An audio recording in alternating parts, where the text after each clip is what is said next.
Hey, what's up you guys? Bloody Jacob here to bring another QMR quick movie reviews video. And if you guys don't know what this is, I mean it's kind of obvious.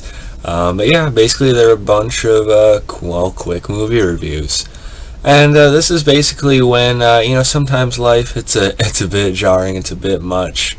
So even though I'm watching and enjoying movies fairly regularly, between my full-time job and my TV shows and stuff like that, I don't always necessarily have time, unfortunately, to do a video on every single movie I watch, whether I enjoy it or not. And my QMRs I've done a couple. They basically give me a bit of padding, still giving me the chance to talk about the movies I want to talk about, but at the same time not worrying to have to get a video out right away. So it gives me a little bit more room, it gives me a little bit more room to breathe, which isn't that bad. Now I'm still trying not to do these overly often. I don't want to rely on them too much. But still, I think it can break things up nicely, and like I said, it can just give me some space to just enjoy a movie instead of thinking, oh yeah, I got this video out before this many days afterward or whatever. But yeah, so this time we'll be talking a little bit about Kickboxer, Rocky, Dark Angel, I Come in Peace, as well as Falcon Rising. And we'll be starting our little discussion with Rocky, the first Rocky, which came out in 1976, and of course starred Sylvester Stallone as Rocky Balboa. And now I am ashamed to admit I hadn't really seen much of the Rocky movies before. When I was younger, I remember seeing Rocky Balboa, the mid-2000s film, with my family, which I don't remember a lot of at this point, which is, probably a good thing since I'm going through the movies again now in a more serious way and in a better perspective. Of course, Rocky, highly influential, led to a massive franchise, and, a lot of scenes have been, inspired and repeated. This is kind of what launched Stallone's career as well, and it's kind of what's held him in place, with the Creed films being as well received as they are. But yeah, overall I liked it. I mean, what can I say, it's Rocky. I will say I was somewhat disengaged during the first quarter, first 45-ish minutes of the movie. I'm not quite sure why. I feel like there's a little bit of meandering in it. Kind of him going through the towns and seeing through the town, and just seeing the different dynamics of some of the characters. It feels a bit padded out to me. But I nonetheless enjoyed it more as it went along, and I do really like the relationship between Rocky and, his buddy's sister, of course. And I think that got better as it went along too. Like the relationship itself felt less awkward as it went. They both sort of brought the best out of each other, which I enjoyed.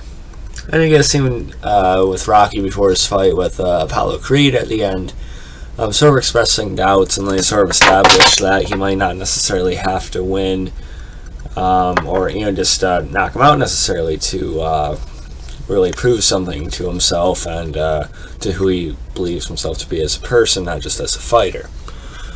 So yeah, I give this movie credit for what it is. It's just not an absolute favorite of mine like it is for some others, although I am eager to see the sequels at some point, which is why I'm giving about an 82%, or a solid B, around a B minus even. But yeah, I do enjoy it. Just don't attack me for not rating it an A+.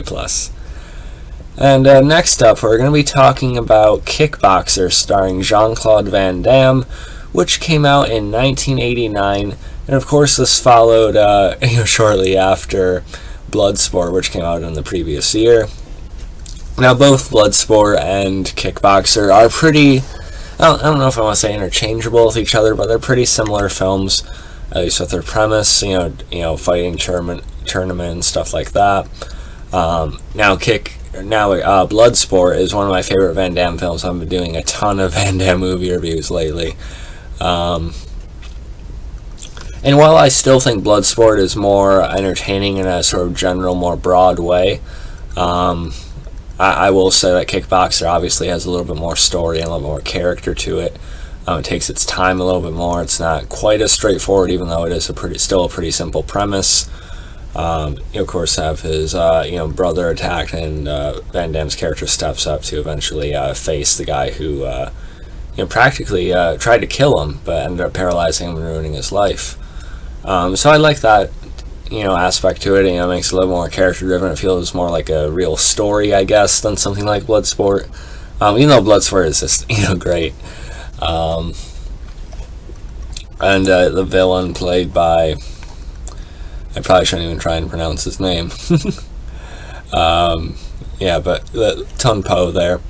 Not quite as stand out as Chun-Li for me, I guess, in Bloodsport. I want to keep comparing it to Bloodsport, but he was good, and I do think there's some really nice choreography here.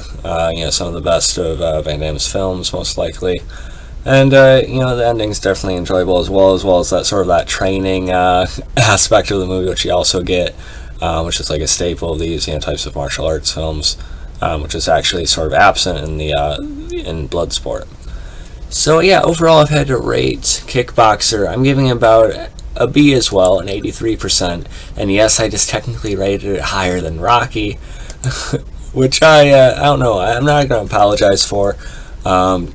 Different things I enjoy for different reasons.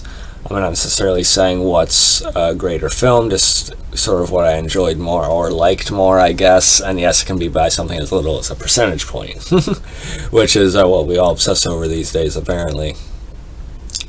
But yeah, so I did enjoy Kickboxer. And now we're going to be talking about Dark Angel, which also is known for the title I Come in Peace, and came out in 1990 and of course starred Dolph Lundgren. And he's a renegade cop. He's forced to work with an FBI agent in order to bring down a group of drug dealers with sinister plans, which is the IMDb premise, but we eventually quickly find out that is a bit of a sci-fi spin, one of Dolph's more unique films in his catalog. And yes, I already have the rating on screen, which we'll talk about in a second. And for that aspect alone, I do enjoy it for that, because of course these drug dealers turn out to be aliens, and they're sort of feuding with each other. And the particular villain, he's sort of broken off from all that, and Dolph sort of gets some help from one that's chasing after him. And I like it. Dolph is Dolph, and the dynamic between him and the agent isn't quite as fun as it is in something like Showdown in Little Tokyo, but it still works fairly well for what it is here too. Just something about the film came off a bit, I don't know if I want to say dull for me, but it just didn't quite work as well as it could have, as well as it has in other movies. Dolph is charming, but not quite as good of an actor as he would eventually become for me anyway. But it's definitely a movie that deserves more of a look than it's gotten. Dark Angel was its original title, I guess, and Come in Peace came later. But yeah, so a C, or about 72-74% overall. Again, please do not take offense. That is not an awful rating either. But I was a bit let down by it, because I was kind of looking forward to watching it. Again, not saying it's a bad film, not trying to rag on it too much, but I don't want to make a full video about this either. So yeah, and the last movie I'm going to be talking about is going to be Falcon Rising, which came out in 2014 and stars Michael Jai White. Yes, Michael Jai White is definitely a guy I want to be doing more videos on soon. He's an ex-Marine in Brazil's slums battling the Yakuza outfit who attacked his sister and left her for dead. Neil McDonough is also in this as a former buddy of his.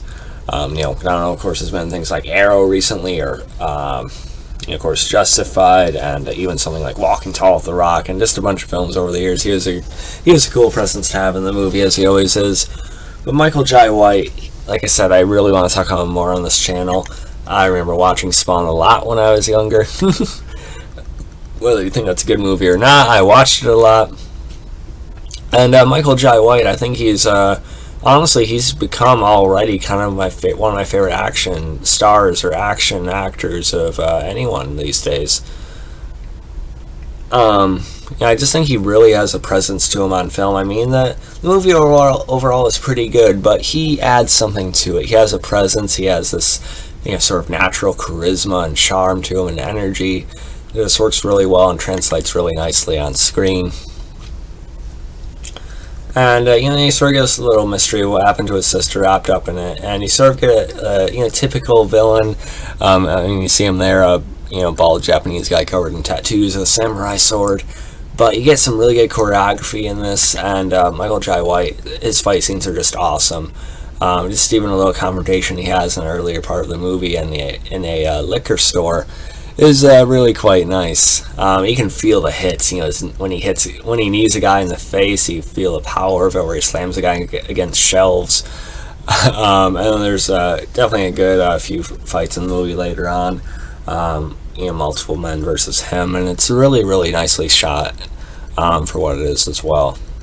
Apparently, this is going to be something of a series. Apparently, they're going to be doing more Falcon films, which I think would be nice, turning it into a little franchise for himself, if you want to call it that. But yeah, honestly, out of all these movies, I enjoyed Falcon Rising the most, if I'm being completely honest. I mean, it's between that and Kickboxer, and then probably Rocky for me. And people are going to crucify me for picking those two over Rocky, but it's just a matter of enjoyment, I guess. And I'm overall rating Falcon Rising a B+ or an 86-87%. I just really enjoyed it, and part of it is probably me just getting into Michael Jai White. If it wasn't for him, this movie probably wouldn't be as good as I'm saying it is. But hey, he's a star. He's the point of the movie pretty much, so I'm not really unfair in crediting him to how good it is. And I will definitely be doing more videos on Jai White in the future, count on that. So yeah, I hope you guys enjoyed this QMR. Like I said, I'm not going to try and rely on these all the time. It just sort of helps me with my full-time job and stuff like that. It just gets sort of really cramped up sometimes, so it's good to just sort of relax and count on doing one of these later instead. But yeah, let me guys saw on some of these films. You can follow me on Facebook, Twitter, Instagram, like, subscribe, and I'll catch you guys next time. Peace.